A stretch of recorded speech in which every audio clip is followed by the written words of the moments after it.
ও মা, এই তোমার একজন কমেন্ট করছে কি তোমার কি? মারে একজনের সাথে বিয়ে দিয়ে দাও। ও তোমার বাবা তো থাকে না, হুম, তোমার মাকে একটা বিয়ে দিয়ে দাও। তা আমার ওর কাছে না একটা প্রশ্ন জানতে মন চাইছে, কি জানো? ও ওর মারে ও কয় জায়গায় বিয়ে দিছে সেইটা। এইটাই কইছো, আরে সত্যি ও কথা।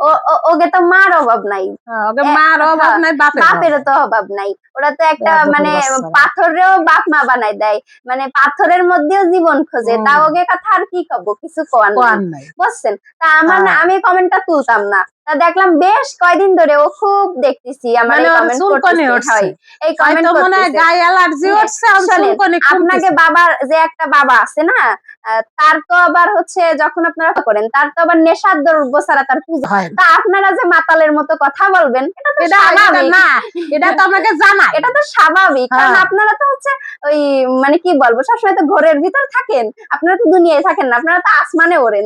এজন্য তো হুম, আপনাদের ভিতরে এই সমস্ত হ্যাঁ, ইন্টেলিজেন্ট বেশি কথাবার্তা খায়। আসে। নাহলে কি এরকম চিন্তা ভাবনাও আপনারা করতে পারেন? মাকে নিয়ে আপনারা বাজে কথা বলতে ছাড়েন না। ও হইতে পারে সে যে ধর্মেই আসুক না কেন, সে যেভাবেই থাকুক না কেন, সে কি কোনো অশ্লীলতা কিছু করতেছে? হ্যাঁ, আপনাদের মা বোনের মতো, বা পেট বাইর করে ঘুরে বেড়াচ্ছে, না নাচে বেড়াচ্ছে, কোন তো?